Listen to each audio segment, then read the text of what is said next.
నాణ్యత లేని తినుబండారాలపై ఉక్కుపాదం మోపుతున్నారు అధికారులు. తాజాగా హైదరాబాద్ రాజేంద్ర నగర్లోని స్కై ఫుడ్ ప్రొడక్ట్స్ ఫ్యాక్టరీలోని తనిఖీలు చేశారు ఫుడ్ సేఫ్టీ అధికారులు. 2.5 లక్షల విలువ చేసే 950 కేజీల కోకో పౌడర్, 75 కేజీల కలర్ కోటెడ్ ముడి పదార్థాలను స్వాధీనం చేసుకున్నారు. నిబంధనలకు విరుద్ధంగా ఫ్యాక్టరీలో చాక్లెట్లు తయారు చేస్తున్నట్లు గుర్తించారు.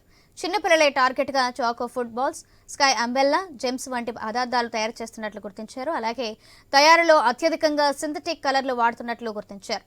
ఫ్యాక్టరీ యాజమాన్యానికి నోటీసులు ఇచ్చారు.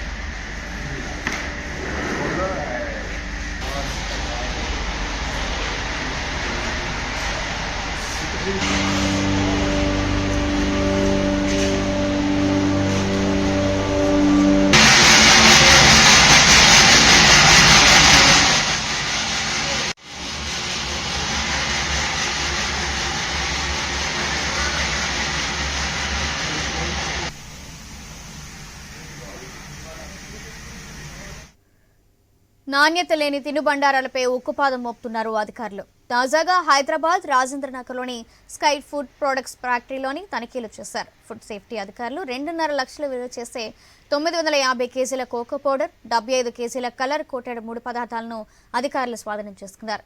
నిబంధనలకు విరుద్ధంగా ఫ్యాక్టరీలో చాక్లెట్లు తయారు చేస్తున్నట్లు గుర్తించారు. చిన్నపిల్లలే టార్గెట్గా choco food balls, sky umbrella, gems వంటి పదార్థాలు తయారు చేస్తున్నట్లు గుర్తించారు.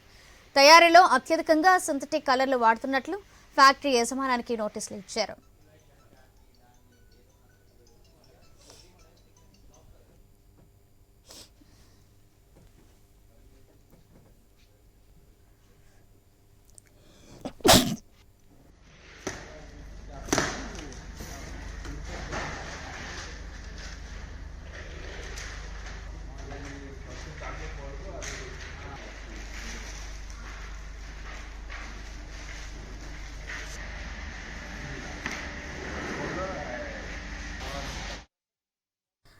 నాణ్యత లేని తినుబండారాలపై ఉక్కుపాదం మోపుతున్నారు అధికారులు. తాజాగా హైదరాబాద్ రాజేంద్ర నగర్లోని స్కై ఫుడ్ ప్రొడక్ట్స్ ఫ్యాక్టరీలో తనిఖీలు చేశారు అధికారులు.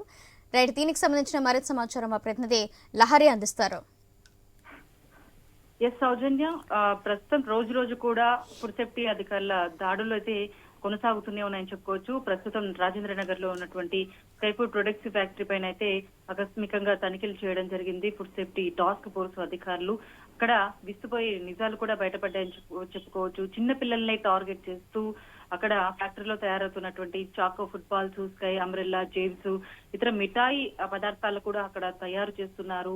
సింథటిక్ కలర్స్ అనేటివి ఎక్కువగా కలుపుతున్నటువంటి పరిస్థితి అక్కడ కనిపిస్తుందని చెప్పుకోవచ్చు. అక్కడ పూర్తిగా మనం విజువల్స్ లో కూడా చూసుకోవచ్చు. ఆకస్మిక తనిఖీలు చేయడంతో ఒకసారిగా అక్కడ యాజమాన్యంతో పాటు అక్కడ వర్క్ చేస్తున్నటువంటి వాళ్ళు కూడా షాక్ అవ్వడం జరిగింది. అక్కడ మొత్తం కూడా పూర్తిగా అపరిశుభ్రత వాతావరణంలో తయారవుతున్నటువంటి చాక్లెట్లకు అత్యధికంగా కూడా అక్కడ సింథటిక్ కలర్లు వాడుతున్నట్లు కూడా ఇటు ఫుడ్ సేఫ్టీ అధికారులు గుర్తించడం జరిగింది. దాదాపుగా చూసుకోవచ్చు చిన్న పిల్లలు జెమ్స్ చాలా ఇష్టంగా తింటారు. చాక్లెట్స్, ఫుడ్ బాల్స్, ఇట్లా స్కై అంబ్రెల్లా, ఇట్లా వెరైటీవి మార్కెట్ లో మనకు దర్శనమిస్తాయి. వాటిలో సింథటిక్ కలర్స్ అనేటివి ఎక్కువ మోతాదులో, అంటే ఉండాల్సినటువంటి మోతాదుల కంటే ఎక్కువ మోతాదులో సింథటిక్ కలర్స్ కలిపి అట్రాక్టివ్ గా కనిపించే విధంగా అయితే తయారు చేస్తున్నట్టుగా కూడా ఇటు టాస్క్ ఫోర్స్ అధికారులు గుర్తించడం జరిగింది. మెయిన్ గా చాలా మంది కూడా ఇష్టంతో తింటున్నటువంటి పదార్థాల మీద ఇలాంటి సేఫ్ గా లేనటువంటి పదార్థాలు తయారు చేయడంపై కూడా ఇటు అధికారులు కూడా సీరియస్ అవ్వడం జరిగింది. దాదాపుగా అక్కడ 2.5 లక్షల రూపాయలు విలువ చేసి 950 కేజీల కోకో పౌడర్, అలాగే 75 కేజీల కలర్ కోటెడ్ ముడి పదార్థాలు కూడా దాదాపుగా అధికారులు స్వాధీనం చేసుకోవడం జరిగింది. FSSAI కూడా నిబంధనలకు విరుద్ధంగా కూడా అక్కడ ఫ్యాక్టరీలో ఉన్నటువంటి చాక్లెట్లు కూడా చాలా వరకు కూడా పిల్లలకి ఇష్టమైనటువంటివి, అలాగే మిఠాయి పదార్థాలు కూడా చాలా వరకు కూడా మార్కెట్ లో కిరాణా షాప్స్ లో ఎక్కువగా ఉంటాయి ఇలాంటి పదార్థాలు. వాటిని అక్కడ తయారు చేస్తున్నట్టు కూడా గుర్తించడం జరిగింది. సో మెయిన్ గా మనం చూసుకోవచ్చు అక్కడ ఫ్యాక్టరీ యాజమానికి అయితే ఇదంతా కూడా విస్తుపోయే నిజాలు అక్కడ బయటపడడం జరిగింది. ఎందుకంటే ఇప్పటి వరకే కూడా అట్రాక్టివ్ గా కనిపించేటువంటి ఏవైనా బిస్కెట్స్ కావచ్చు, ఇతర మిఠాయి పదార్థాలు కావచ్చు, జెమ్స్ కావచ్చు, ఇలాంటివి నాణ్యతగా ఉంటాయి అనుకుంటా, కానీ ఫ్యాక్టరీకి వెళ్తే కానీ అసలు విషయాలు బయటపడినటువంటి పరిస్థితి కనిపించింది. అక్కడ పూర్తిగా అపరిశుభ్రత వాతావరణంలో వాటన్నిటిని కూడా తయారు చేసినటువంటి పరిస్థితి. మొత్తం మీద ఫ్యాక్టరీ యజమానికి అయితే ఇటు టాస్క్ ఫోర్స్ అధికారులు అయితే నోటీసులు జారీ చేయడం జరిగింది. జారీ చేసి కూడా కేసు నమోదు చేయడం జరిగింది. సిచ్యువేషన్ అయితే మనకు కనిపిస్తుంది. సో ఓవరాల్ గా ఫుడ్ సేఫ్టీ తనిఖీలు అయితే రోజు రోజుకి పెరుగుతున్న కొద్దీ కూడా ఇటు యాజమాన్యం కావచ్చు, ఇటు గ్రేటర్ నగరంలో ఉన్నటువంటి హోటల్స్, రెస్టారెంట్స్, ఇటు ఫ్యాక్టరీలు ప్రతి విషయంలోనూ ప్రతి దాంట్లో కూడా ఎక్కడ కల్తీ ఉన్నా కూడా వెంటనే ఫుడ్ సేఫ్టీ అధికారులు దాడులు అనేటివి కొనసాగుతూనే ఉన్నాయి. ఈ నేపథ్యంలో కనీసం కొంతైనా సరే యాజమాన్యం ఎవరైతే షాప్స్ వ్యాపారులు ఉంటారో వాళ్ళు కనీసం నాణ్యత పరంగా వస్తువులు కావచ్చు, ఇటు తయారీ విధానంలో కావచ్చు ఏదైనా మార్పు జరిగే అవకాశం ఉంది అని కూడా ఇటు ఫుడ్ సేఫ్టీ అధికారులు రోజు రోజుకు తనిఖీలు చేపడుతూనే ఉన్నారు. ఎవరైతే పూర్తిగా నాణ్యత పాటించకుండా అపరిశుభ్రత వాతావరణంలో ప్రొడక్ట్స్ తయారు చేస్తే ఖచ్చితంగా వాటికి నోటీసులు జారీ చేసి కేసులు నమోదు చేస్తున్నటువంటి పరిస్థితి అయితే కనిపిస్తుంది. సౌజన్య. Thank you Lahari.